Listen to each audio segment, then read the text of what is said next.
Welcome to episode number 29 of The Take with Willie and Iain and Rennie, because the big fella's back. Rennie. Back. Just haven't watched so much rugby league in the last week. There's very little else to do, though, and we are brought to you once again by our friends at bettingsite.com.au. William, hello. Iain, how are you? I'm wonderful. Thanks for asking. It's good to see you two again. It's nice to be back in the studio, actually. Way It better. is. I'll be sitting at home in my room trying to work out fucking Zoom and what to do. How stressful was that for the first, 4 weeks? I know. It was awful. Getting a background, and you're awful. I was pretty bad, but you're terrible. Do you know, I've actually worked out I've still got the producer's iPad. Yeah. So Keep it, you're not mate. getting that back. That's a nice little thank you. Thank you, to the COVID. producer. Thank He's you, finally COVID. done something. How's your week been, Ren? How's It's been the knee? good, Burner. Knee's getting better. Training with my man Johnny Sutton at the moment, so I'm just trying to build this knee so I can get back in the surf. But that's the perks of rugby league, mate. Still getting surgery. Last of the big win as well. Awesome. How so- good? All right. Well, here we go again. There has been a lot of things happening in the world of rugby league. The NRL, the producer loves AFL. He really does. It's one of the many, many things that's wrong with the bloke. But he's obsessed with AFL, and he wants us to talk about how the NRL, I think what he thinks is that the NRL's back down because the Storm final was going to clash with the AFL grand final. So I think what he's actually saying is that the NRL here has backed down to the might of the AFL. He has an agenda, yes, but it's Always an so agenda. stupid, the NRL even trying to go up against the AFL grand final. I'm not sure. This is just smart way to do business. You're like, all right, well, let's go before the AFL. We'll get all their viewers and then just piss off by about 7 o'clock. Then you just click onto the AFL grand final. Who cares? They must have changed the AFL grand final, did they? Because they used to be, that was on the Saturday, wasn't it, Craig? Or have they made it a night game? It's still on the Saturday, and they made it a night, so it's had to go to Perth Right. Oh, it's in Perth. That's right. Yeah. because of COVID.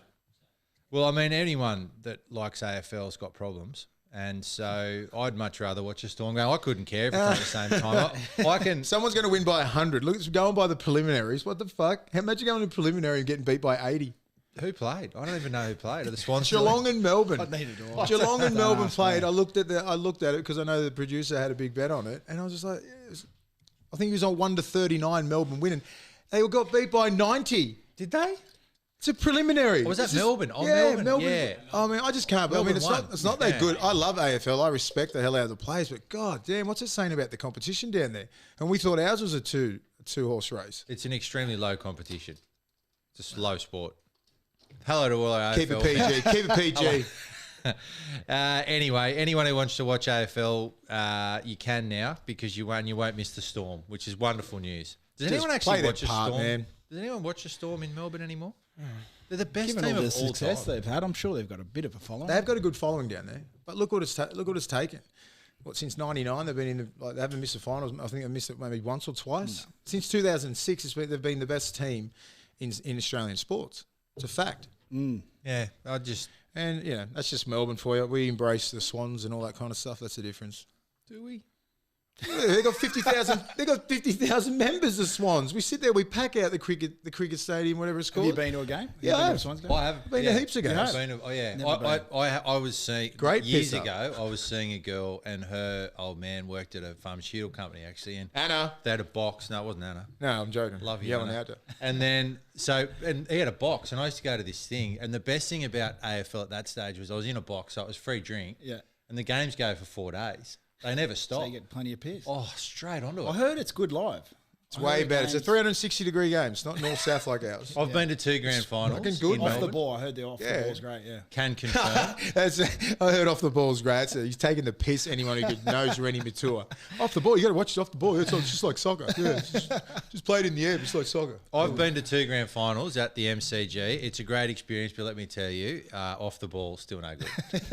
It's terrible off the ball. All right. So speaking of the MCG, what about this for a segue? They often play State of Origin at the MCG. Yeah. And Billy Slater might coach the Queensland Origin team. Wow, Huh? great segue. Thanks. Jeez, way better. That's fantastic. There appears to be some sort of hoo-ha now. There's always hoo-ha. Rugby league loves a hoo-ha about whether or not he's going to accept the job. The Queensland Rugby League have offered it to him. He hasn't jumped through hoops to say yes, which I don't have a problem with, but it looks like the Queensland Rugby League might. Do you just take the job, Ren, if it's offered to you? There's a lot of variables involved here, Berner, with Billy. Obviously, he hasn't coached at that high level before. He's been assistant coaches. He's come through a tremendous system at the Melbourne Storm. So it's for me, there's no one else out there that could probably take the job. I think Billy Slater is the obvious choice. Obviously, if he does take the job, he brings in Thurston, he brings in Cameron Smith. Now, people are going to kick back and say, well, he hasn't had any experience in that kind of level, but he's got the respect. There's something with that Queensland side is that they respect Billy. There's something they built differently up there. They don't need that bloke that's been coaching for the last 10 years and won numerous premierships to take over the Queensland side. Yet those young players definitely respect Billy.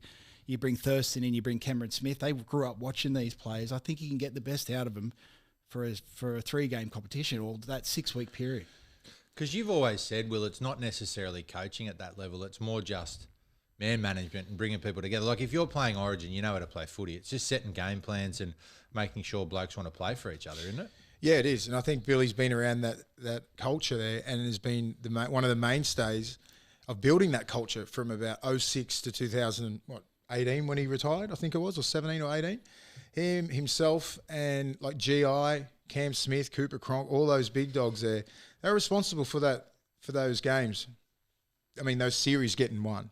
And that's what they want back because even though when they bring all those guys back into camp, highly respected, they're always part of the coaching staff because they know what that culture that they built, regardless of what happened with Mal and all those guys in the 80s. Of course, they played a massive big part, but that dominance, no one's seen Origin dominance like it was from 2006 to 2000, pretty much 18.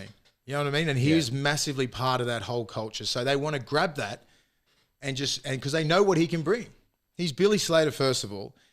And it's what he brings to the team because he will bring in Cam Smith. He'll bring in GI. He'll bring in JT, Nate Miles, all those guys. They don't have to be retired for 20 years like in New South Wales Rugby League. Like Freddie has his people there, but before Freddie, they weren't bringing in all these other players, like the not current, but like just recently retired people because we didn't have that winning streak like Queensland did we? No. We won a couple here and there, and then we lost about 5 or 6 and 8 and all that kind of stuff. They're all there when they won 12 out of 14 or something like that. That is something that's it's the most dominant rugby league sort of like in that world. I think 12 things they won is the most dominant rugby league record or some shit like that. And he's a big part of it. Over 30 Origins and man of the matches and Wally Lewis medals and stuff like that. So he can bring so much to that team. But I understand from Billy's point of view that he doesn't have to rush into this. He's got a lot of things going on, man. He's Billy Slater. Channel 9, Melbourne gigs, he can go around, do a specialty coaching everywhere. They pay him $100,000 here, fullback coaching, all that kind of stuff. He revolutionised the game, that kid. You know what I mean? Does he want to put all his eggs into one basket and go, right, I want to be the Queensland coach just because I want to be the Queensland coach? Dude's 39. He can be the Queensland coach in 10 or 15 years. Why put Billy Slater in there now? Because the fans love Billy Slater. Everyone loves Billy Slater. But, hey, Bill, look after yourself, bro. You know what I mean? You've got to come in there. You've got to have all this pressure around you. You're not Wayne Bennett.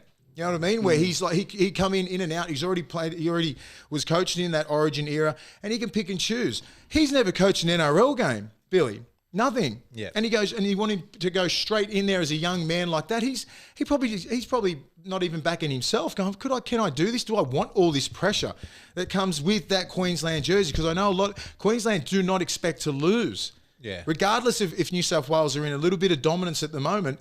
They don't expect to lose when you put that jersey on. And that's all because of what Billy and all those lads, that's the culture that they built. You put that jersey on, and don't give a shit if you're not the best player in your club. You put that jersey on, you become the best player. So he's got a lot of pressure on him. So, hey, take your time, Bill, or don't coach. Well, I reckon... Sit back and do what you want to do. You're in a power position. If you look at the way things have been handled, Queensland have always prided themselves on the fact that they pick and stick, and there's no there's never any dramas in camp, and they all love each other, and all Queenslander and Billy Moore in the tunnel. Having the head of the Queensland Rugby League come out and essentially saying, look, we think that his manager's playing for more money, and that's our offer. It's pretty average for a young coach, as Will said, to be then questioned about whether or not he's actually doing it for the money or not by the people that are then going to employ him. It doesn't look right. Yeah, I think they're coming out and pretty much not saying it publicly, but it's a privilege to coach this side. And like Will just touched on, there's a lot of variables and a lot of things that Billy has going on in his life. Not to mention as well, like he said, he's never coached an NRL club. So if he's thinking about being a NRL coach one day and they get swept next year or the year after, 2 years in a row, that's his NRL coaching career pretty much down the gurgler for another 5 years. He's got to start again. So there is a lot of pressure on him to make this decision. I just think he's the obvious choice to be the Queensland coach. Who else is there? Who else is there? I don't know. You know, do you go to Neil Henry? He's been around there for a while. You got a lot of people that are sitting in there at assistant coach, but they don't want the big dog job, do they? You know what I mean? They want to sit around in the back and do all this sort of stuff. They want to put it on Bill. Billy doesn't need this bullshit right now. Here's a name for you. Anthony Seabold. I was about to say that. Anthony Seabold. I mean, Why if not? it wasn't, well, Eddie Jones loves some big. Yeah, he wants him. He's got him. You know, but there's got to be some other people out there that has got a lot bigger credentials, coaching credentials, than Billy Slater. Yeah, but I reckon Bill's he's sitting there weighing the options up like we've been talking, going, man, I can go around here. I can just go be a specialist coach, fullback coach, go do stuff for the for AFL, live in Melbourne, live in Brisbane, just come into camp, put my 2 cents in there with Kalen Ponga and all these younger kids like he's doing now for another 5 years. Do you know what I mean? Like the amount of stress that it is. You look at coaches. How stressed out do they look? You know, the assistant coaches never look stressed. They don't cop that shit. You can sit back, lay in the cut, let the big dog, take it all. Like Green took it all. All the head coaches. So it's a big deal, mate. Just because he's Billy Slater doesn't mean he wants to coach. And just because he's a good assistant coach and a good specialist coach doesn't mean he's a good coach, a great coach yet. And don't put that pressure on him. Well, Queensland should know he's better. He's put his hand up for it. I know that. He's but made himself available, so he's going to get this kind of criticism. But he's a real student of the game. He can't sort of question his intelligence for rugby league. We played against Melbourne Storm once at down there, and they were beating us 40-0 at half time. And Billy Slater was still having an argument with Cooper Cronk at half time about some play they meant to put on. I'm walking off the field next to him going, what the hell? You're up like 40. Who cares? That's how much he loves the game. Yeah. I've no doubt, but as we said, like his legacy in coaching, if he does want to get into the NRL sort of side of things and even Queensland, take your time. Don't rush straight to that main job. But Sorry. that. But he can do what he wants. But I'll be weighing a lot of things up, and probably this is just to the public. This is why he's taking his time. Think about the situation that you're putting Billy in. Of course, he wants to coach Queensland. If he was rolling in the 2008 Queensland team, you'd take it. But this is 2021 going to 2022, knowing for a fact that New South Wales are the dominant side at the moment. Do you want to come off a 3-0 slacker next year? First coaching gig? No. Have you really enjoyed the coaching since? I mean, obviously this was your first year sort of doing it, but I mean, is there a real buzz that you find? I mean, obviously you played at the highest level, and so you've had that experience as a player. Have you? And obviously you're starting out this year, sort of thing. But have you really enjoyed the coaching side of it? I have. I think for me, the buzz I got out of it was coaching, or being assistant coach for the under-19s, and just seeing kids develop and seeing what sort of path they're on, what sort of crossroad, what's going through their head. They turn up to training, you knew exactly what they got up to on the weekend. But that's more enjoyable for me because they're carefree. They're not you're not stuck within that first grade doing your heading kind of mentality where you're dealing with a lot of head cases in first grade. You're managing men with these kids. They were impressionable, but they wanted to learn. They wanted to take on board, and it was very, very rewarding for me to see players go out on the field and take something into a game that they'd practice all week. Execute the play that they'd learnt during the week. So for me, it's more enjoyable to coach younger kids and see them develop. Yeah. But with first graders, being in those sheds, there's a lot of head cases in first grade. Yeah. A lot of insecurities, and it's hard to get 25 men to be on the same page throughout 26 rounds of footy. Would you have enjoyed coaching Will, do you reckon? Torch. I would have sacked him. I would have sacked him straight away. Unsackable. You proved that. Speaking of coaches and speaking of super coaches, we've got, I didn't mind this actually, because you've got two coaches that are out there trying to protect their players. So Wayne Bennett, he is the best of all time Why would you even have a crack at the at old manipulating the old dog? the media. He's the best at it. He comes out, he turns the story either about himself or about something else. He takes all the pressure off, or he'll turn the blowtorch on what the other coach is doing. Ivan Cleary has been a successful coach, there's no question, but he hasn't won one yet. Last year he made the final. This year they bombed one. They definitely, the game against South, they've now got to go and beat the Melbourne Storm to get even to the grand final. If they beat them, I think whoever wins that wins the grand final, but they've got to beat over the Storm. So They ruined everyone's grand final. they ruined the punters that had the Quinella, I'll tell you. But with this whole coaches thing, do you reckon... I like it. Do you like the fact that there's two coaches at the top of their game going at each other about specifics of games? I love it, especially what it's about, just blocking. I was one of those blokes who had to do that, and I know where Wayne's coming from, and I know where Cleary's coming from. We've got these big dudes just standing around, and you just try and get the markers off a little bit off the trail, because they're gunning for the pressure. The kick pressure right now is at the forefront of all middles, and people are at marker. You have a big job. When we were playing, it wasn't that big a job. Just put kick pressure on there, yeah, whatever. But it's so important with the kicks right now. And Wayne's playing his part. Like, he can manipulate the media and refs so much better than anyone else without even doing it. He says some little subtleties and stuff like. But like, Cleary went the wrong way. I think apparently Cleary was like, he was having. Is it allegedly, or did he have he used to be with the referees? Don't tell me you don't have a connection with these guys. Fucking bullshit. Wayne schooled him. Cleary took a knife to a gunfight and he got taken to school. So Wayne has every right to question a ruling or a rule within a game, and so they were basically questioning their kick pressure. So they were blocking all their markers or A defenders for putting pressure on Cleary. A big game plan you need to play against Penrith is to be able to put pressure on Cleary. And if they're being obstructed, you're going to ask the question. You want referees to think about what's happening.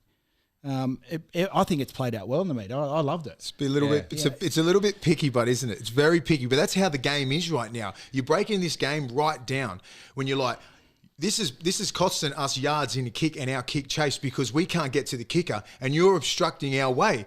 Like myself, Ogre, and all the big boys used to stand around the ruck and just try and just a little bit of a shoulder, and you could do that to try and run them off their path. There was nothing said because it wasn't that big a deal where it could affect the game. Yeah. Now it must be obviously affecting the game. Kicking is key. You put Cleary under pressure, you put Reynolds under pressure. It goes from a 40, 50 metre kick, 4 or 5 second hang time, to like a 2 second hang time. The team can't get down there. So people need to understand that when they're doing these cage kicks, they're looking for a 3 to 4 second hang time. So I understand these middles can get down there about 40 metres in about 3 or 4 seconds. So that whole line's there. They don't want that 2 second air time because it hits the deck and then they get the ball and then they get the charge back at you. So that's what you're trying to get on the front foot with this little kick tennis game that people just think is probably boring as shit. But it's not. That's the arm wrestle that teams get in. And you need to get that 4 second hang time with those kicks to get your chasers down there. And you're just trying to put him off, to get him off a little bit. And it fucking means a lot in the whole scheme of things. So people need to understand that at home. This is what they're talking about. It's just fucking blocking. Who cares? Middles care, kick pressures care. And the coaches obviously care. I love with Wayne Bennett as well. He did the same thing up in Brisbane when there was that whole thing about, will they sack him, will he walk, and he was going, I'm not going to walk. You're going to have to sack me. And they 100%, like, he was just controlling, making Brisbane look bad for having to sack him. He did the same thing here. He's like, I didn't do anything. I just said to the referees, he's the one mouthing off in public. He always has a way, Wayne Bennett, of just making the other person in the argument look like they're the petty human. Yeah, petty is the word. Looks petty, and he's the one. And he's the one starting it. I love it. Don Petty. That's why he's the best. Well, he coached at Brisbane, Wayne, until they cruelly treated Wayne Bennett. It was awful to watch that. They did to him. Yeah, I know. Horrible. And the Broncos, do you know what? This is actually quite good. So Mad Monday, we've been pretty much Mad Monday free stories of horrific things going on so far, apart from Lachlan Lewis stealing speakers. But That was before Mad Monday. That was a It's part of Tuesday. the year. That was a year. It's the only That was a thing Tuesday round 24. That's The only good. thing I miss about rugby league is Mad Monday. He's stealing speakers. That's silly See, speaking. these two minds could talk right now. The Mad Mondays that we've been at. Yeah. Oh my goodness. Well, Glad so they're in there. Flegler and Jordan Ricky, they've had a little bit of an oopsie at Mad Monday, and it's a nothing. Yeah. They've just had a bit of a wrestle, and one of them got a bit bloody, and then they're still mates. They still love each other. Happens. They're trying to turn everything into A story. a drama. Yeah. This I is get it. not a I'm not drama. mad at this, man. How I mean, does this get out? two young kids. Like, imagine being, as I said it a couple of weeks ago, dealing with the fucking every single day. I'm not sure. Did Brisbane have to go to a bubble and hang out like everyone, all Yeah. the Sydney teams? So you're with each other 24/7, non-stop. Just say the last 2 years. Man, someone's got to piss you off. Especially forwards, these young kids, testosterone flying around, egos. You think you know this young bull, all this kind of stuff. Fucking gets bound to happen. It is bound. I'll be very surprised if shit doesn't happen. More shit happens. If it wasn't the climate that we live in, things would be going mental. These kids are done good to get even fucking through Mad Monday. They probably weren't the only two that Nah, had a they fight just last week. Who gives a shit? They had Who he have a cares? bit of a wrestle. We're fucking wrestling. God, I've seen blokes try to fucking flog coaches on Mad Monday. Ask Jason Taylor. Hey? Boom, straight down. That's a good point. nothing. How would this get out? I mean, unless they did it in a public place, then yeah, it could get out. But it sounds like to me that Nothing like someone a good within wrestle. the circle has leaked it. I mean, Yeah. I didn't see any. I could be wrong. The Daily Mail could be reporting it up there. They're usually spot on the Daily Mail too. Yeah. Everything Bang they on. say. Always. Bang Everything on. they It's say. no fucking sensationalism in that shit. Well, let's just quickly touch on your old club, the Canterbury Bankstown Bulldogs, and all of a sudden, if a bloke farts at training, he's out. You're done. You're gone. You're earning X amount, and it's a little bit too much for what you are, and so you can go now. So they've got rid of Lachlan Lewis and Adam Elliott. Is this part of some big grand plan to free up salary cap space to start signing a few other players? It's a mixture of everything. I mean, they've had it.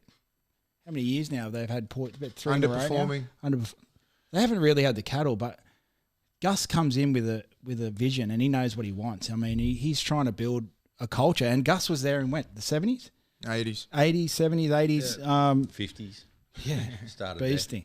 So he knows what he wants. It's a shame, you know. Like Adam Elliott, he's had a few chances. Lockie Lewis, that's his one stuff up. Who knows if He's that was off. a He's off practical contract joke. anyway.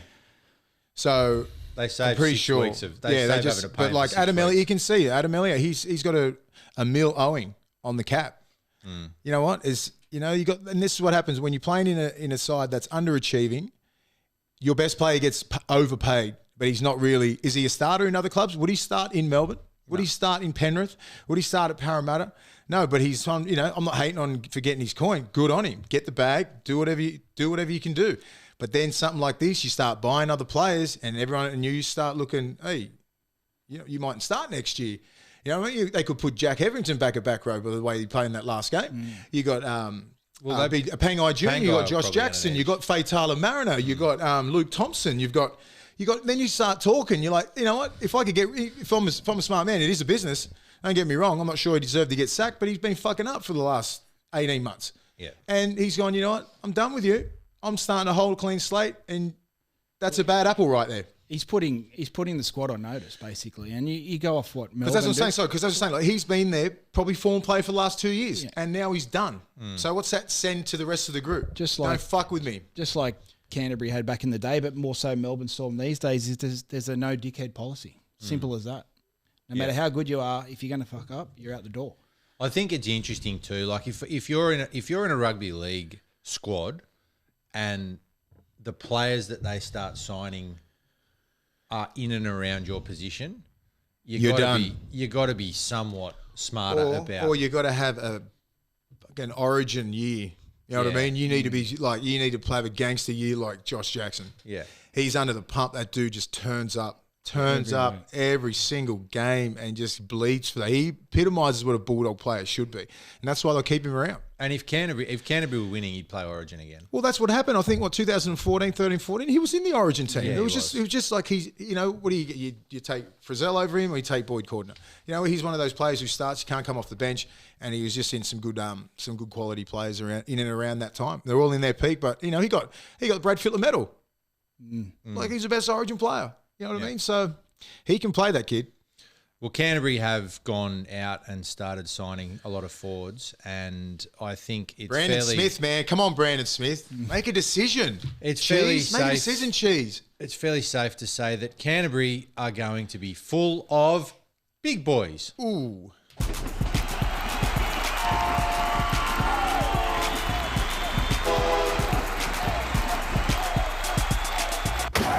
Willie's big boy. Yeah, Zeke back. All right, the big boys were going off on the weekend. Some ridiculous performances. Thomas Burgess. I'm not even going to. You know, I put all my numbers in weird I couldn't order. cope with that today. Anyway, so the three players: Thomas Burgess, Mo Fodawaker, and Junior Paulo were my best big boys. Junior Paulo played 70 minutes in the middle. Anybody who's over 120 kilos and plays in the middle, and you get over 60 minutes, you've done a ridiculous job. And playing against Newcastle played an up-tempo game, big boys, Saifidi brothers, you've got Frizzell, you've got Clemmer, all these guys, and he knocks out. He played the first 40 minutes. It was a quick-paced game, and he just absolutely monstered. Mo Fodawaker against the Roosters, even though I picked him they lost. Even though they should have won, passed the fucking ball. Fodawaker played like a beast. 70 minutes again in the middle, prop, like great young kid, man. I'm glad that he's got his props this year. He's playing Origin and everything. Like Thomas Burgess, over 200 metres. 200 metres in 40 minutes. You know what I mean? Against Penrith, who are one of the benchmarks. I rate their pack up there. I think I miss Leota a fair bit in the middle there. So my 1 point goes to Fodawaker, only because he's in a losing side. 2 points to Junior Paulo, but 3 points, man. Big Thomas Burgess. I mean, and another thing, Junior Paulo made nearly over 40 tackles, 90% efficiency, and same as Mo Fodawaker and Tom Burgess. I think he didn't have to make that many tackles, maybe about 22. You know, but their efficiency is unreal. They found their front all the time, but they're outstanding performance, especially Tom. He was unstoppable. He was unstoppable. He played off the bench. He played over 200 metres, like in about, I think, maybe 17 touches. No drops, no penalties. That's the main thing. Wayne Bennett would be like over the moon with that. Not his numbers. No one cares about his hit-ups, his tackles, his work and that. It's the fundamentals, the catch, the drop ball in a crucial time or penalty and stuff like that. No mistakes. Outstanding performance. I was watching Junior Paulo on the weekend. I don't reckon I have ever seen a bloke with a bigger barrel chest in my life. He's got a big sternum pad on as well. I just cannot believe the size of that bloke. He blocks the sun out. I don't understand how a chest can be that size both this way and that way. But have a look how the hell does he get around the field? He's so I mean, like, and I'm not talking. He doesn't come off the field. He comes off like because he's absolutely buggered. Like you played with him at Para. What's your rap on him? He was very young. You know, he was just coming through the ranks. But was he struggling with minutes back then? Yeah, maybe. I think so. Like he was only young, coming off the bench. Yeah. But to see him develop into the player he is now, like the New South Wales prop, and just being an enforcer in the game, in the top three props in the game, it's outstanding. He is. And I think big honourable mentions to big Reg, Campbell Gillard. Started, he had been out for about 5 weeks with a calf injury or hamstring injury. Fuck, he levelled a heap of blokes, man. He set the standard out there. And the reason why Junior Paulo is in there, like probably ahead of him, is because he played those minutes. Yeah. But what he did with the ball and without the ball, big Reg, man, that's why they're a smoky. Well, Payne Haas is still on top with 21 votes for the big boys. And just a reminder also that this is brought to you by Young Henrys, who are our wonderful, wonderful provider of delicious beers and gin. We also, Bondi Tony's, which is terrific food. They're going to be providing, well, I keep saying this every week, but basically maybe Junior Paulo's chest resembles a big Young Henry's barrel. Big cat. He's got a Young Henry's barrel underneath his para jersey. On each side. So if he wins, he will be provided with a big pile of Young Henrys. He's actually the only bloke now He can get it. that can get it. Yeah. So Junior out there, I know you don't need extra motivation. This is his favourite show too. He'll be listening. Hey, Junes, what's going on, bro? What's up, Us? Yeah. If you would like to win this, Junior, then you just need to keep doing what you're doing because you're only 3 points behind. Yeah. This could be your last game though, so you better fire up. What happens if it's a draw? It's my decision. 26 slabs each. All right. That's all right. And in excellent news for the viewers, not viewers, really, listeners. You can watch us on Facebook. We're on Facebook and YouTube. But if you type in if you go to the Young Henry's website and if you type in the/take/20, I'm going to hold that up anyway. The dash, is it? What's the difference in a dash and a slash? Heaps. Righto. All right. So, well, it's dash. So the dash take dash 20, you get 20% off Young Henry's. It's on the screen. There we go. We're going to put it out all over the socials. Basically, you will get 20% off Young Henry's. This is a massive. You should be a sales rep, man. It should be. Honestly, can't say we don't look after our fans. You get cheap piss. Unreal. And it's good drink too. So get involved. Get on the Young Henry's website. Do yourself a favour.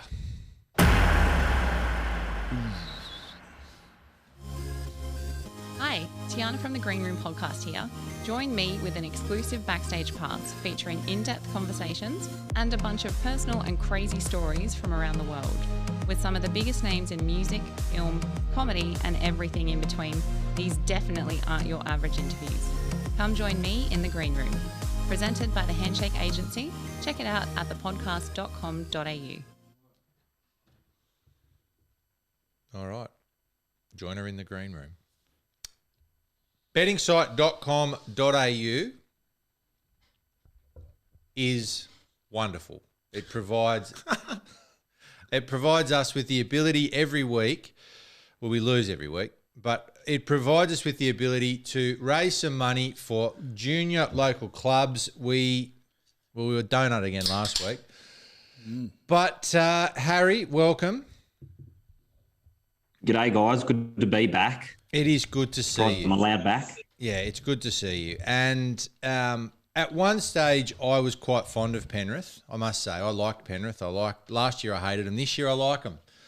I hate them again now because they lost. They ruined my bread. They cost us. They didn't cost me money. They cost junior footballers money, and that's worse. Worse. Are you going to inbox them on Instagram telling them about this? I already did. Every single player. Oh, did you? Every single player from 1 to 17 got an Instagram. Glad you slagged them off. That's fantastic. DM. How's your week been, mate? Good? Look, it's been flat out. I've got to be honest with you. We're starting to get back to work and things like that. So Sydney's opening back up again very slowly. Let's hope so. It's dreadful. So I'm going to go in. Honestly, if this doesn't get up, give up. But I have taken the Sea Eagles to cover the line with Sam Verrills out surely.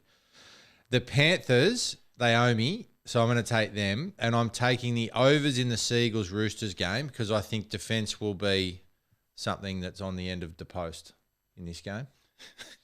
Such a dick. Very good. Very good.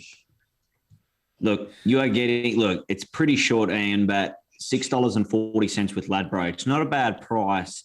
I mean, the only problem with Manly is their last half of the season was very soft in the schedule. So they came in against Melbourne last week, looked very flat. Who knows if they'll be able to kick up another gear. The bookies certainly think that's going to be the case. So over 46.5. Look, the Roosters, they gave up some really, really soft tries last week, so maybe you're onto something there. And look, I'm not so sure about your Panthers leg, but $6.40. Look, the bookies know, okay? You're in with a shot. I'm just telling you that. That is genuinely the least enthusiastic I've ever heard anyone ever. I don't know. I'm just not in love with this bet. I'm just not in love with it. I've got to be honest. I'm just not loving it. Well, Your bet sucks. That's where he was going with Willie's bet. Your bet sucks. Eagles, I'll take the Eagles at the line and Sea Eagles and the Roosters. Total score over 46.5. And then I'll take the Eels at 12.5 start. It's the same as me. If he says your bet's good, it's two of the same. And Eels versus Panthers over 40.5. You know, I struggle to read these things out. Awful. Did I put you off? Is that all right? That was good. Yeah. I'm just excited we picked I the know. same thing. Yeah, that's it. What do you think? Give me some enthusiasm. The Fucking killing second me. leg of this bet's pretty good. I think the Eels, like the 12.5 start, that's a pretty long start for them. I don't think Penrith are going to win as comfortably as what everyone is making out that they will. And I've only just seen that the 40.5 points is a very low over-under line, but that might just sneak over.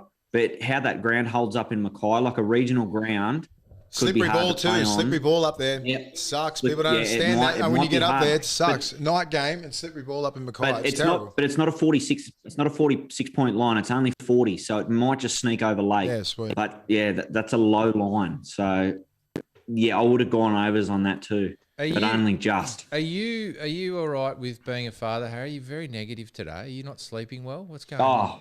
Oh, horribly Do you negative. But Ladbro, look, Mark Wahlberger's tipped in again. $12.60 at Ladbrokes for Willie's bet. That is there, actually a good so price. pretty good. That's a good Yeah, price. I we'll studied be the guide hoping all that morning. it It's gets ridiculous. The producer's given up on AFL. There's no games this weekend. Very hard to bet on games that aren't on.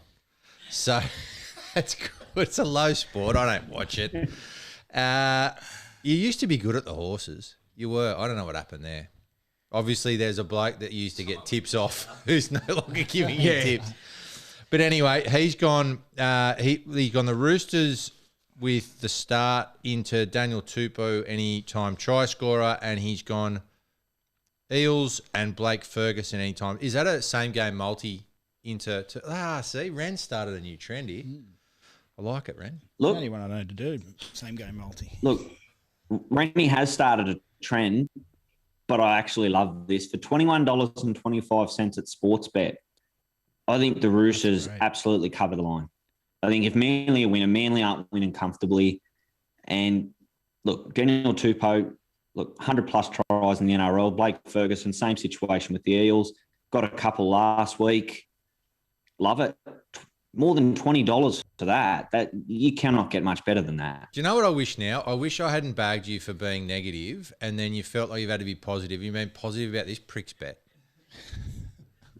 Get that positivity going for Rennie's bet, please, because I love Ren, and he's good at this. No, I am genuinely all over this though.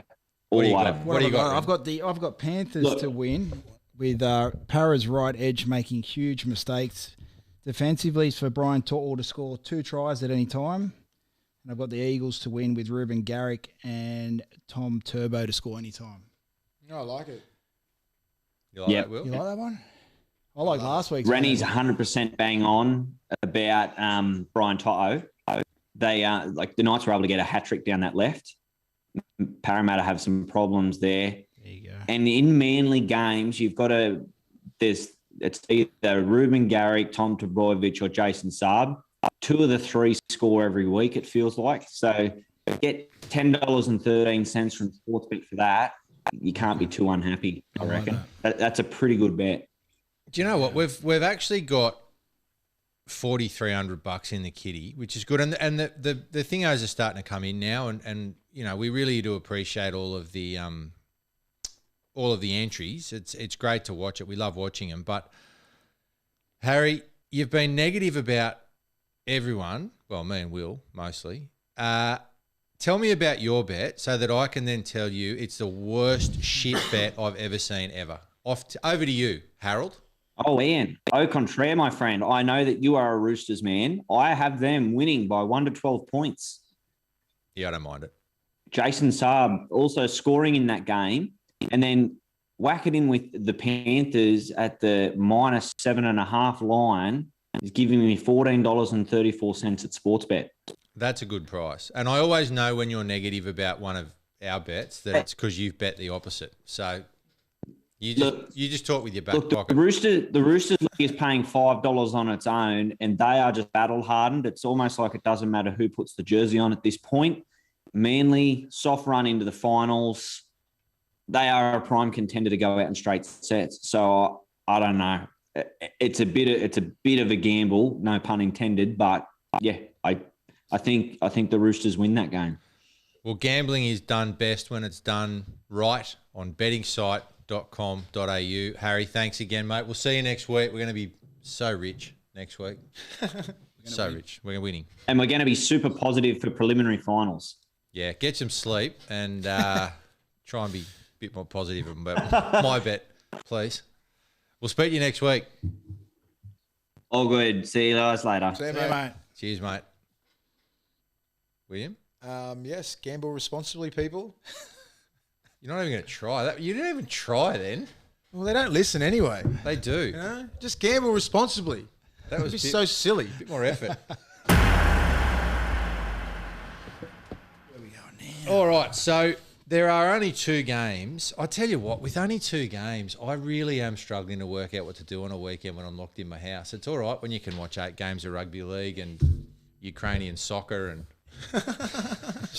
the union tests are on, but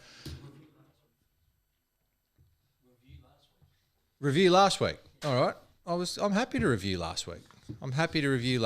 So there were. He was almost angry at me then, wasn't he, the producer? Was he's filthy. Filthy. I don't know, he didn't sleep either. What's wrong with these people?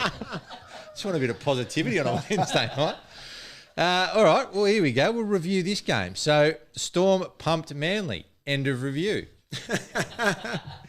William, anything you'd like to say?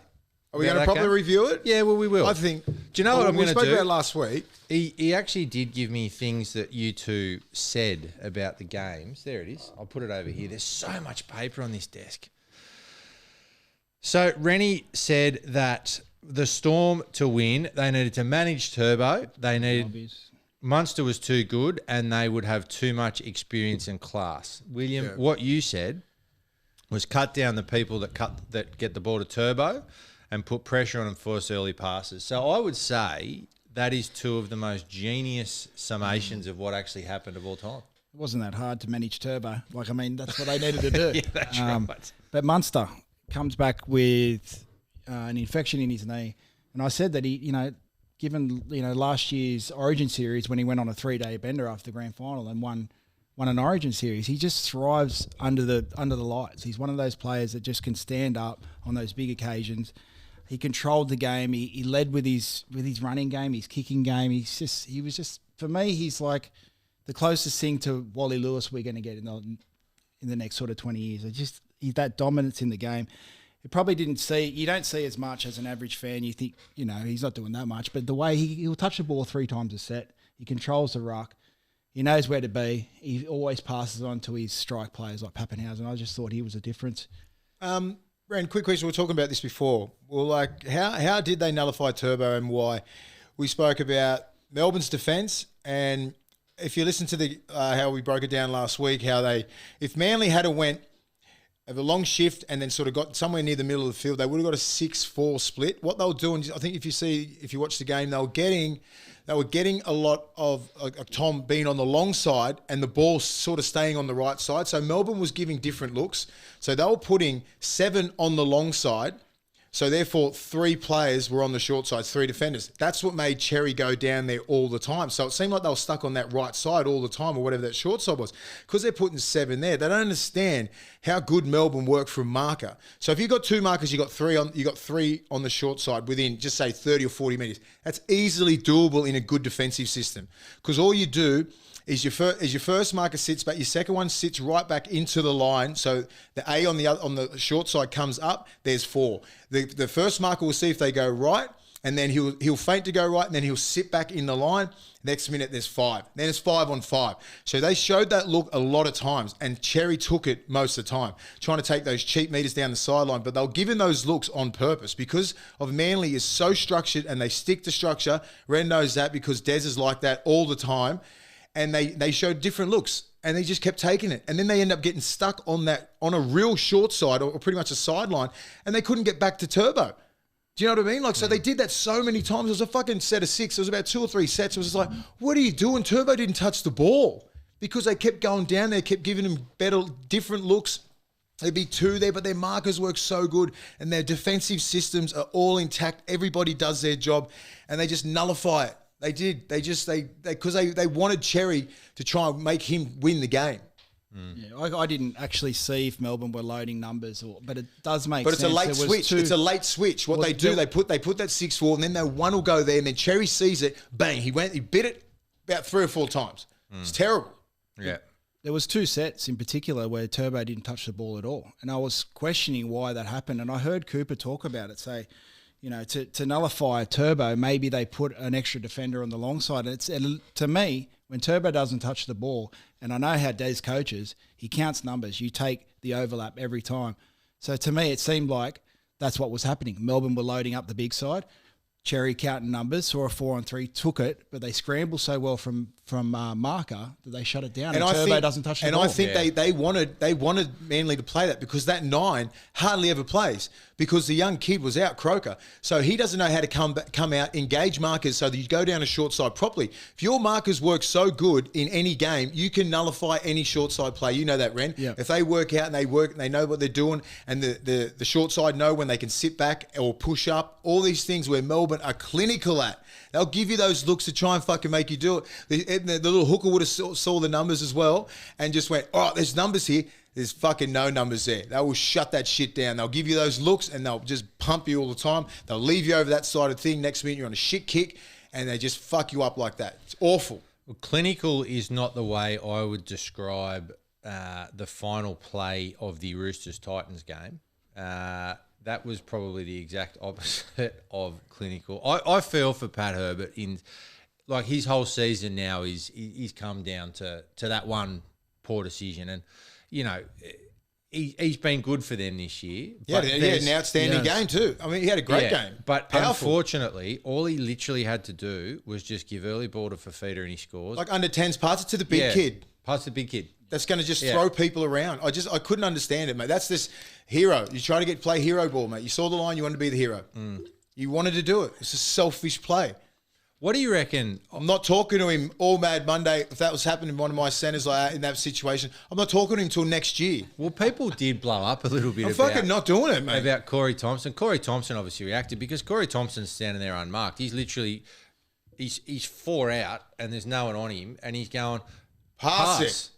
So he's blowing up. People have said, he shouldn't have blown up at him. Of course he should blow up. He's angry. He's emotional. That's emotional. the next step in the semi-finals into the next round. Well, that's why I text Willie during the game, and Ikavalu, about 10 minutes before that, coming off his line, drops the ball cold. Big Jared Wallace Crashes over for a try. They get back into the game. It's close. I'm thinking, imagine being Victor Rayleigh or those middle forwards. You've just done a whole preseason. You've played 26 rounds. You're playing in a semi-final to stay alive, and your winger comes in and drops it cold like that. And then just dawdles back to the wing and just fucking, hey, guys, you got that set for me, boys? You got that set? Mate, David Fafita is set. They signed him for moments like that. Yeah. Do you know what I mean? Herbert has had a great year. I'm not bagging him as a person or anything like that, but this is not the right play. One play. It's not the right play, mate. This is not the right play for you to do that and have this selfishness of like, I want to be the hero. Because you would have passed it if you didn't have that mindset. You pass the ball to David Fafita. If he wants to pass it, fair enough. You sign that big dude there to play plays like that and to put it. He's scored 17 tries, that kid. He's the most destructive young ball runner in the game. Nearly what the game has seen. No one's stopping that kid. I don't care if you're the best. You had Jake Trebojevic or Victor Radley on him. You wouldn't have stopped him. You're not stopping him like that. There's no way. That big bull is that strong near the line. He's just going to shrug people off, put the ball down, throw it up, go on to the next round. Yeah. I looked at it, I was like, they're going to win. Not because I backed them, because I like the Titans. And, the Roosters they've had the Roosters are the Roosters. They're going to be back there next year. They've been depleted all year. It would have been great for the Titans. Yeah. More in the game. Queensland. I fucking think bigger than that shit. Roosters gave them a lot of opportunities to win, but Titans just kept inviting them back into the game, They were running on fumes. They were completely gone. Yeah. But they held on and held on and held on because they're such a great club. We were talking about Victor Radley before. He comes shooting out of the line, gets absolutely buckled. He's a machine. And then they have a dropout. 5 minutes later, he's setting up a try. Yeah. He nearly gets taken off for a HIA, and then he's setting up a try. I thought he's going to die. Couldn't breathe for 2 minutes. for me, the Roosters, I mean, they had plenty of opportunities to lose that game. They were holding on for most of the second half. And that's their culture. That's their culture, and the coach and the players that they have there. That's what got them over. When they got and a mistake from Herbert. Well, they went into the sheds saying, how did we get away with that? All right, we're still going. Especially having, like, if you had nobody out there, and if you had, like, Chook Heron or someone as the wing, I would not passing that ball either. But no, I got David Fafita. I'm passing him the ball. As soon as I get the ball, I'm looking for him because you know that he was there. David Fafita's going, oh, give me the ball. I'm going to fucking win this shit. This is why you bought me. This is why you bought me. Yeah. He's sitting there, this is why you bought me. Yeah. For the moments like this. Oh, fuck. It does my head in thinking about what I would have done to him. I feel sorry for that kid. It was good for my Mouldy, though. The Roosters wouldn't. Ren, you're now firmly part of the Rabbitoh setup. And being obviously a local junior, although Clavelli technically is a Roosters. Clavelli Eagles, yeah. Clavelli Eagles. But you've said that it comes down to Reynolds. They need to disrupt the momentum of the Panthers and make sure they don't build momentum. You got to pick the Rabbitohs last week, and you actually did pick the Rabbitohs, and you're 100% right. Well, I didn't really give South a chance in this game. I mean, I've watched closely. So I went to the prelim game last year with South and Penrith. I watched the game that was maybe in Mudgee, and then the game that was a few weeks ago. And the common trend between South and Penrith is that South were never able to match Penrith's intensity. Penrith get into it, they will just get numbers in the tackle. They run hard through the middle. Cleary puts it on a dime. They kick chase. They just build pressure, pressure. They're just relentless. They're coming at you. For me, in that game, probably the best thing that South did, and was a genius move from Wayne, was how he rotated his bench. So 30 minutes in, he brought Benji on. He took off Ken Murray and took off Jaden Sewer and brought on Benji, and I can't remember, it might have been Host or something like that. So that's where they've struggled, the back end of halves, South. He's brought Benji on in the middle and he's brought Host on, and they matched the intensity. South didn't drop. Benji took a few runs. He had good leg speed, and he was just taking sort of good hit ups, making the defensive line sort of second guess themselves. But he just put them under pressure. And then 10 minutes after half time, Benji came off, and I think that's when he put Sewer and Cameron Murray back into the game. But Jai Arrow, Thomas Burgess, they were the ones. They matched the intensity of Penrith. And when it got to the last 10 minutes of the game and Penrith needed to play, they had no energy. I think a big mistake with what Penrith did, I'm not sure if Leota was injured in the warm up or something like that, but then they started. So they started Kiko on the bench. They start Liam Martin at back row, but they start Eisenhuth at prop. Yeah, I'm not doing that. I'm putting Liam Martin to prop and starting Kiko to start the game. Like your best players. You've got to start your best players and rely on your bench to match that intensity. And you've got to do that. Eisenhuth comes from 18th man. You know what I mean? To start a fucking a semi-final. Like, you just don't do that. Like, Eisenhuth hasn't got the leg speed. I mean, I think he's a good player, but he couldn't match that intensity at the start. Have a look at his stats. They're just like maybe 40 metres or something like that. It's awful. In a game like that, where you need to come out of the blocks, and South, once they start real good, but once they got a sniff of it, and they're not that good. And I haven't seen Penrith rattled like that since the grand final. Same people sort of looking a little bit lost. Luai looking a little bit lost. Didn't take a fucking hit up in the first half. He didn't make any meters in the first Cleary looked a little bit lost. You know what I mean? Like, I saw those eyes before grand final. Looked rattled. So I don't have confidence in anymore. I didn't think Penrith overall played that bad. They didn't. South were awesome. South were amazing. Jai Arrow's played. That was the best game he's played in his house jersey. Cameron Murray does what he needs to do. Jaden Sewer's beast. He's a beast. He's putting on shots. He's running hard. He missed one tackle on Willie Army. Yeah, but who doesn't? In a dying moment. Yeah, exactly. Jacob Host was outstandanding. Thomas Burgess was great. So they had to have that kind of game. Even Reynolds. His kicking game, about 10 minutes to go, he puts a kick through, recognises the fullbacks quite shallow. They get a repeat set. That's huge for your team. When you're halfback, your general's able to get you a repeat set with 10 minutes to go. Can they win blowing out your ass? Can they win it without Latrell? I think they can. I honestly think they can. I'm not arguing with that, because what I saw from that young kid, he gives you different shows than what Latrell does. You can game plan for Latrell a little bit, see when he comes off those edges and everything like that, but he's not like Tom Trbojevic. He's not taking those hit-ups off the ruck trying to bust through your A defender. You know what I mean? Like, you can game plan for Latrell. This young kid, you haven't got much tape on him. Yeah. I can't believe... You're not sitting there going, all right, he comes off his right foot, left foot. He can dart wherever he wants, and this is a good time for this young kid just to play football. Well, Play footy. Yeah, it gives every other player, responsibility to come with your A game because Latrell's out. Exactly. What extra can I bring to the table? Because they rely on Latrell when he goes around the back, those silky, Absolutely. beautiful passes. You know what I mean? You're not going to get that silky, smooth passes. So You're working Gags needs hard to hit for holes. Campbell needs to hit holes more, get more. Like Cody Walker needs to go to the line more. Reynolds needs to do more. Everyone needs to do more. And that's what they did. They went up that extra 10% because they had to. Well, Is Taff going to be? Yep. He's going to go to halfback next year. It's Taffy, No, isn't well, it? Taff, yeah. Taffy. I think Milford's coming in, isn't he? So it'll be Milford and Cody, and Taff will probably be around that 14 spot. Yeah, he's good. I like him. Great player. But yeah, a concerning thing for me with Penrith is that they didn't have a plan B. So that's how they beat sides. They've always had this sort of swag about them, this invincibility, that they rock up to games, they play the same game every week, and they come out, they just bully teams into submission and get the win. In the two games that's mattered the most, when things got really, really tough and they needed that sort of big play, they've come up short. The grand final, Melbourne. and South. So they need Luai, like you mentioned just to step up and be another option for their attack. He needs to carry the ball early in the game. These young kids, they don't know anything but win. Yeah. And they've been front runners their whole career pretty much. They haven't really lost. They haven't been in the trenches and stuff. Even Luai playing Origin, they've smashed him. It was 2-0. Do you know what I mean? Like when he played all last year, killed it. Didn't lose hardly any games, maybe 1 or 2 games, loses the grand final. Plays this year. Wins, like out of just say 20 games he's played, he's won 18. You know what I mean? And like he's just sort of, they haven't been really down in the trenches, or an Origin game when they haven't been down in the trenches. Those Origin games they played this year, they fucking flogged Queensland. You know what I mean? It wasn't even a battle. The game was done after 20 minutes. Origin games are fucking dealt with, played till the 79th minute or overtime and shit. You take yourself there, that's a different mindset.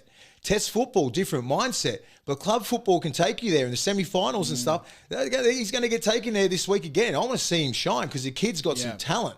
But I don't want to see 0 meters as your 5'8" and your star football. He's got too much talent for that. You look at the top teams in the competition, you've got Melbourne, both their halves. Jerome Hughes, Munster. South, Reynolds, Cody.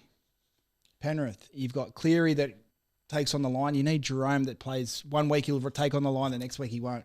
He needs to take on the line. And I know we've said a lot about Penrith here, but in my opinion, I still think they can win the comp. Well, in the last game of the round of the semis was the Eels and the Knights, and talking about running 5'8", I think, or running halfbacks, Mitchell Moses ran more in that first half than I think I've seen him do all year, just about. And Parramatta looked so good on the back of that. You know, he scored that try where he went through the guts, and he's quick, but he never run in the second half.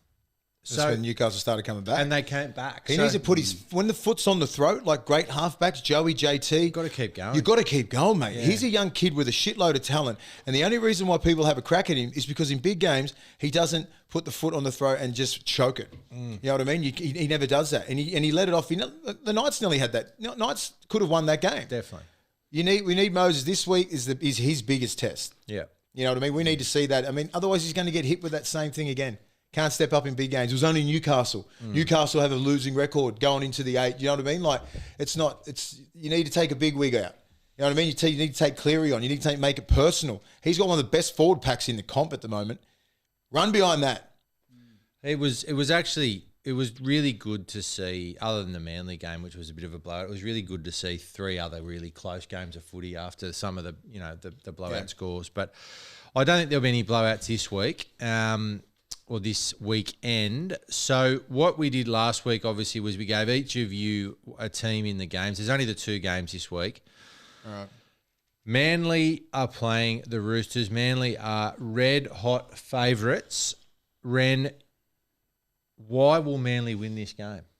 Well, like I just mentioned before, I think the Roosters they're running on fumes. You know, they're down on troops. They're tired. They got taken to the 80th minute against Titans, so they're definitely going to be sore going into this game. Manly, obviously, coming off a big loss.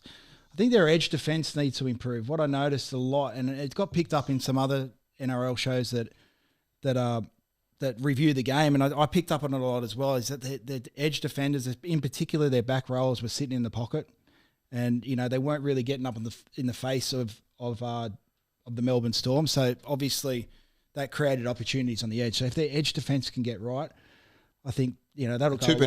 Tupanua and Crichton, huh? No, I'm talking about Manly. So that Manly. So Schuster and the young kid. Mate, they was the right defend. He was just kept sitting back in the pocket. So he gave Melbourne too many opportunities. the only young kid. Both those kids Both are rookies, young. man. Both But they need to be on point. On point. So they just need to apply pressure and execute. I just honestly think they've got the better team on the park. Roosters really down on energy at the moment. William, So who do I have? you obviously think, well, there's two teams in a game, I don't know.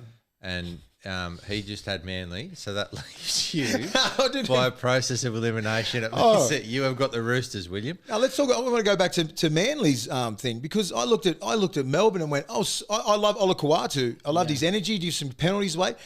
Schuster, you're not a centre.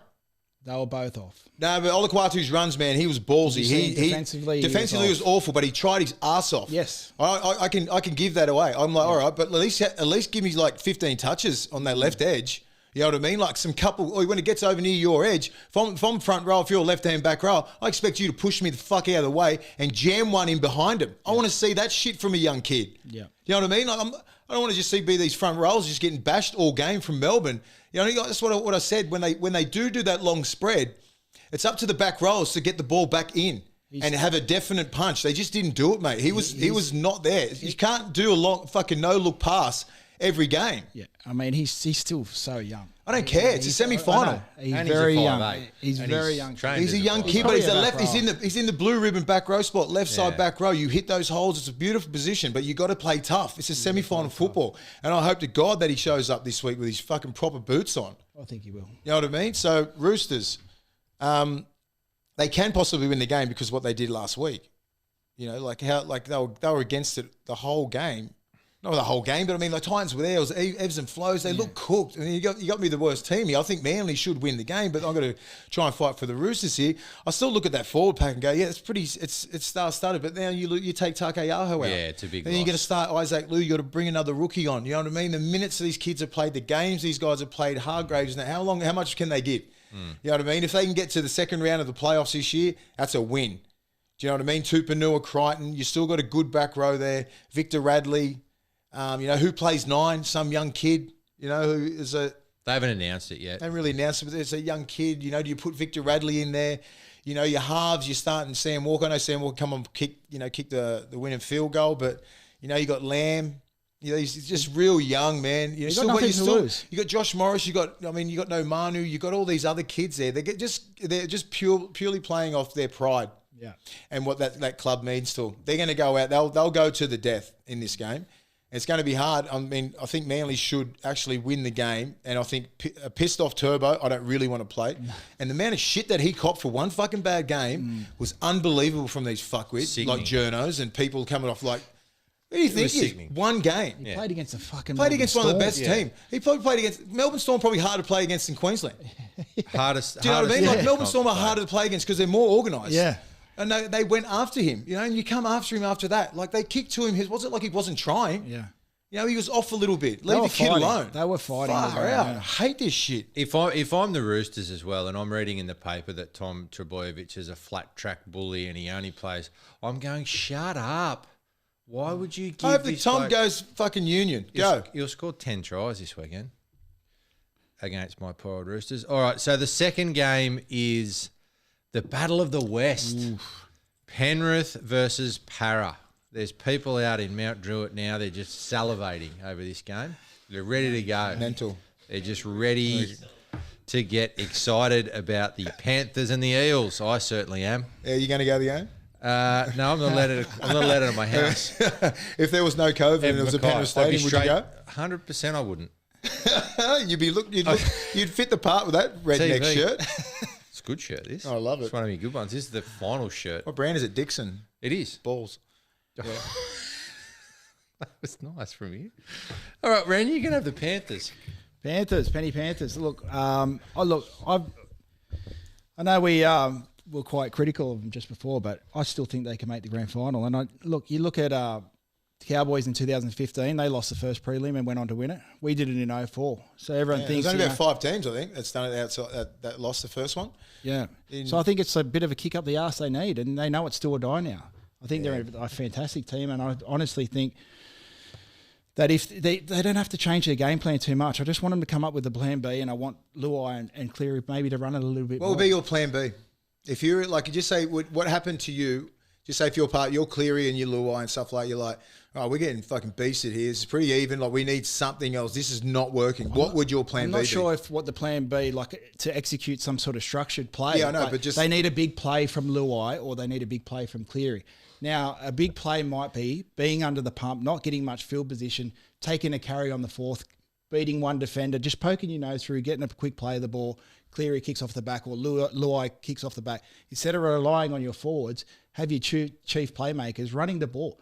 Do an inspirational play for the rest of your teammates to get it back on that front foot, because once they lost momentum against South and they couldn't get it back. Yeah. They were just like taking the ball off the line. They needed that one special play, not necessarily a big cutout ball or putting another player through, but that one big play where they beat one defender, get to the ground, play the ball quickly, and everyone jumps off the back of that. That's a plan B for me. You know what sucks? Just little things like momentum switches like that. Just say when you're coming out of yardage and you come out of yardage, you've been defending your whole time and you get to a kick. Just say it's not a 40-20, but it finds about, it's 10 metres out from the line. That's a great kick. Usually in a game, you'll be able to walk to the scrum, momentum switcher, you know what I mean? Now it's just play the ball, 10 minutes, it's straight away, so you get nothing. So usually that would be a win for the attacking side. Even though you've been under the pump, you find the thing, they get the ball and they just play it straight away. It's just like you get out of there. So there's no like really advantage to that great kick. Even though you've been on your line defending your ass off, you get the ball back and then you get to that kick, they don't reward that, which sucks because that's a momentum change. It doesn't have to be a 40-20. Just find touch, let your big boys walk there, recalibrate, breathe, all that kind of shit, and you have a plan in defence. You know? So why do the Eels win? William? I like what I see of the Eels. I like what I see of Moses, and I like Big Reg coming back. I like their forwards. Papali'i off the bench. You know what I mean? Like Nathan Brown, Paulo. Like it's just a really well balanced pack. Ray Stone. Well, you actually said last week, you said all he needs to do is just smash blokes in defence. Ray Stone, 50 tackles, 0 metres, not one run. Yeah. He was doing Dennis Rodman stats. 40 rebounds, no points. He must have just channeled Dennis Rodman. I'm just going to fucking tackle everyone, beat the shit out of everyone, not even going to run. Best thing ever. Because when you got Junior Paulo, when you got Big Campbell Gillard, when you got the boys like that, we had our forward pack like that, what Corey Hughes do? Give it to the big boys and just fucking run and destroy. That's all you had to do. Well, you called it last week. You said all he's that's gonna do all he's got. And he that's what bent blokes back. Like he was folding him massively. And I just think that kid there, he's going to take care of like guys like me. I'd rather run at Campbell Gillard or Paulo. I don't want to run at a Ray Stone because he will clip me straight around the hips and just cut me in half. The most underrated, like little dudes lad who hit like fucking machines. I hate him. But I like Dylan Brown. He's finally showed his cards this year. He had a pretty down year for his talent. What about the centre? I love the Penasini or some shit like that. Yeah, I didn't know who 19-year-old kid. He was great. Having a great battle out there with Bradman Best. Mate, he's defensively and attack-wise awesome. Wanga Blake, they just got a really well-balanced side. I'll be more confident with Reid Marnie, but maybe Reid Marnie messes it up a little bit. He tries to run a little bit too much, tries to go wide a little bit too much. When you got one of the best forward packs, use that to your strength. And you get a couple of offloads here and there. You get Moses running off the back of that, Dylan Brown, Wanga Blake, Fergie, Gutho's still around there. Great bench, great forward pack. I think they can make a run. I reckon they can get to the grand final. They get through this to get to the grand final. Well, if we go to the tips, we've all tipped the Eagles. Sorry. If Para win, do they have to play Melbourne? No, They beat Melbourne. Yeah, they do. Oh, does it? Or do they go to the other? no, they go. If Para beat Penrith, they play Melbourne. Oh, it's all the good sides. Oh, Yeah, but Para beat Melbourne 3 weeks ago or 4 weeks ago. I don't think they'll be phased, but then all the best teams will be out. It could be like fucking Manly versus. Well, Storm are waiting for either Penrith or Parramatta. Okay. So All right. this game doesn't matter. But so Harry's picked the Roosters. We've all picked the Eagles. I'm worried about Harry. Something wrong with him tonight. Yeah, he was off. He wasn't off. himself. It was off, wasn't he? He just wasn't happy. Not It was happy, like there was Harry. a thumb there and someone painted Harry's face on there. Wasn't his normal It wasn't happy him. self, was yeah, it? it's like, No, it's it was like like he had his thumb there and then they just painted his face on and just like talked. mimicked his mouth. We love you, Harry. And the only person here that has picked the Eels is you, William. I got faith in him. I got faith in you. Love you too. Yeah. So, all right. So Why'd you put? He's put the tips as if last week counts. Anyway, you two got 2. God, you're good at this. It's amazing that you're winning the tipping competition. Yeah, I do. Again. I seem to do it all the time. Every year. It's good. All right. So, first of all, we said last week we're going to be giving stuff away. I have got very little information about what that Are we means. giving anything away? We're giving stuff away. We've got T-shirts. We've got Beers? $50 Bondi Tony voucher. And Young Henry's. Oh, it's a bonus here. And we've got 3... Bonus. And you're going in the draw for the headphones. And all you have to do is you have to do something to enter. Like us on Facebook or Instagram. If you do that, it's very simple. If you do that, you're in the running. And we have got 3 winners this week that are going to get all of those things that I just said that I can't remember. What? They're getting 1 each. You're on fire, Burner. Do you do any study at all like I do Zero. every day? Please. You do the same amount I do. Ren does the most, comes in with his little foolscap book. So anyway, Aaron Wolf, he's the big Titans fan. Wolf dog. From the Wolfmeister. He's a big Titans fan from New Zealand. He'll probably get the T-shirt because the voucher won't travel. Will Bates, he's getting something. Batesy. And Jake Gillies. Ben Gillies from Silverchairs, brother. I party with Ben Gillies. He's getting a good dude. He's getting something as well. You're all getting something wonderful. So You're getting something. You're getting something. Oprah, you are. Give it away, car. So you're either getting Young Henry's, you're getting the Strive by GI shirts, which are fantastic. They're very form-fitting. Yeah. And you're getting, did I say booze? Yeah. You're getting Young Henry's. You're getting Young Henry's and Bondi Tony's. All right. Lots of new entries for the kids too. They got 2 more. You got 2 more weeks only to get your entries in. So get your entries in. I've seen the Brighton Seagulls have been sending in some stuff. Get creative, guys. Do anything. I mean, I think lockdown sort of. Oh no, that'd be too late. That's opening in a month. But Yeah. get creative with your videos. You know, we want to see something like crash tackle your dad. You know, blind shot something. I don't know. Do something funny. Do something funny or creative, and you're going to win. Trust me. We'll show it to We Harry. are easy to please. We'll cheer up Harry with a funny video, like Australia's funniest home videos. And remember, take 20, you get 20% off Young Henry's. You're welcome, everyone. Thanks for your loyal listenership. Make sure you rate, review, subscribe. Make sure you tune in next week. The 3 of us will be back. It's good with the 3 of us. I don't have to listen to you as much. What? What?